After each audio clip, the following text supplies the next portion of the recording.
Welcome back to one more episode on FOV Sense. After describing the Supreme Soul, the soul, and the material nature of all living beings, Sri Krishna explains which of these is responsible for their actions. Also, who is responsible for the cause and effect in the universe at large. Now, those who understand these differences and identify the correct causes of actions are the ones who see the ultimate reality and are situated in knowledge. Those who do not degrade themselves by the illusions of their minds and perceive the presence of the Supreme Soul in every living being. अगर आप किसी subject में weak होते हो, this is a question to each and every single person listening to me right now, तो आप सबसे पहले क्या करते हैं? You find a teacher who can coach and guide you on that particular subject, right? It is the same in a spiritual journey also. कुमति कीच चेला भरा, गुरु ज्ञान जल होए, जन्म जन्म का मोर्चा पल में धारे धोए. अर्थ कबीर दास जी ये कहते हैं कि कुबुद्धि रूपी कीचड़ से शिष्य भरा है, उसे धोने के लिए गुरु का ज्ञान जल है. जन्म जन्मांतरों की बुराई गुरुदेव क्षण में ही नष्ट कर देते हैं. Reverence and devotion to the guru or teacher is the base of all knowledge and good living for everyone. Who would you define as a good guru? To me, a guru is one who leads the disciple towards God realization by self-realization. Kabir Das ji's dohas on guru are so intense. It is the best way to understand the importance of a guru in one's life. The qualities of a guru have already been explained in the previous chapters. Inner and external cleansing is required on a daily basis to reach the sense of divinity in life. Along with a clean heart and a soul practicing steadfastness in achieving spiritual goal is so important. The consistency of purpose and firmness in achieving it needs to be practiced. Now, Tirukkural, who was a very profound poet, has a beautiful couplet which translates as, without confusion, first visualize, without waver, actualize. Any person who wishes to become a champion in their chosen field must simply believe and practice in this maxim. If every student practices this, then we would have a world where excellence in everyone is brought out.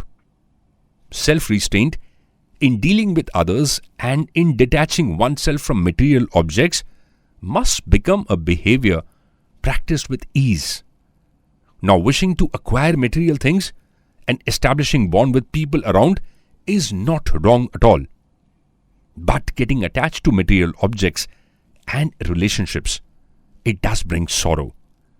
A knowledgeable person realizes the futility of being attached to a house or a car or even a city and elevates himself or herself to the level where material possessions and relationships definitely have meaning but do not bind them to spiritual goal attainment. The sense of ego must be crushed before wishing to realize God. There is none superior than God, and this must be strongly believed in. Pleasurable and painful events come and go without any invitation, just as the night and day. This is life, you need to accept it. To rise above these dualities, we must learn to enhance our spiritual strength through detachment towards the world. We must develop the ability to remain undisturbed by life's reversals and not get carried away with the euphoria of success. Let me give you a brilliant example. Our own Neeraj Chopra, who has brought glory to India with his gold medal, is a good example to understand how a person must practice equanimity in life. Now, having suffered an elbow injury, Neeraj Chopra underwent surgery in Mumbai on 2nd May 2019, the day after the qualifying competitions for the 2020 Tokyo Olympics had started.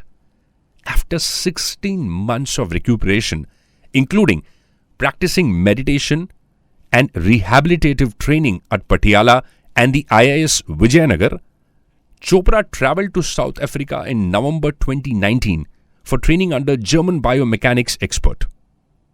It was extremely painful for him to have undergone an elbow injury just when he was about to represent India in the Olympics. 2020 was cancelled due to the pandemic, and it gave time to Neeraj Chopra to recover himself and prepare with more energy and vigor for the Olympics in 2021.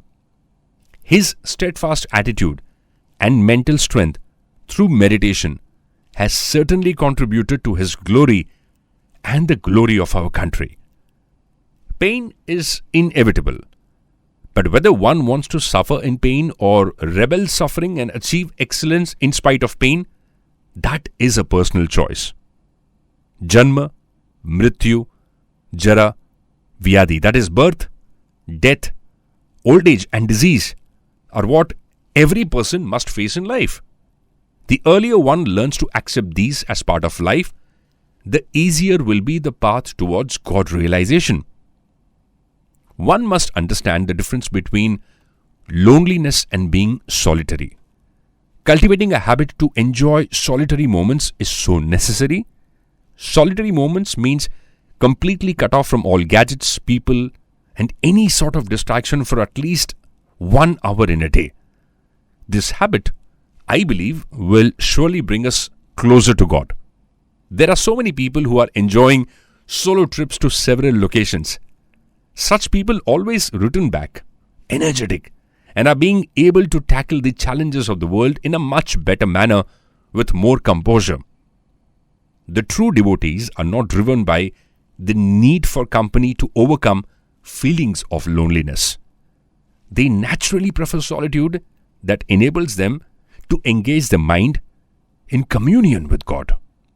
The sign of a materialistic mind is that it finds pleasure in talks about worldly people and worldly affairs.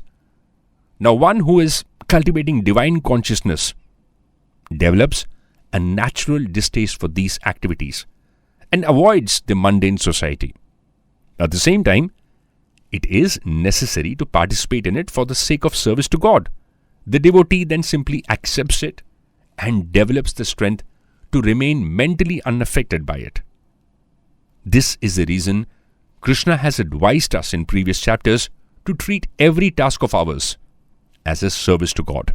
Now, to theoretically understand something is not enough. One may know that anger is a bad thing, but may still give vent to it repeatedly. It becomes inevitable for one to continuously and consciously practice how to control anger to win over it. Similarly, we have to learn to practically implement spiritual knowledge in our lives. This does not happen by hearing profound truths just once.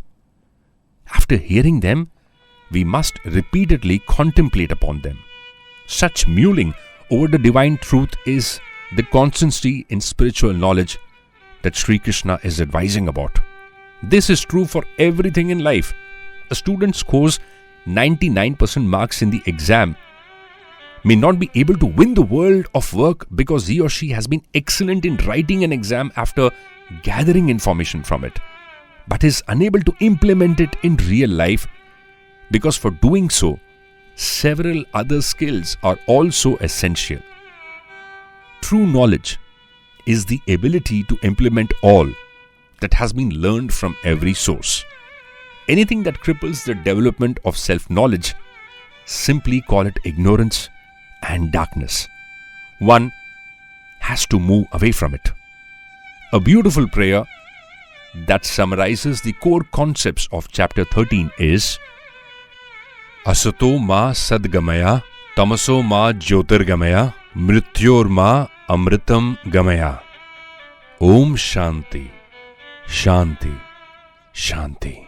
Thank you so much for listening to us. Feel free to like, comment, share, and subscribe to our channel for future episodes.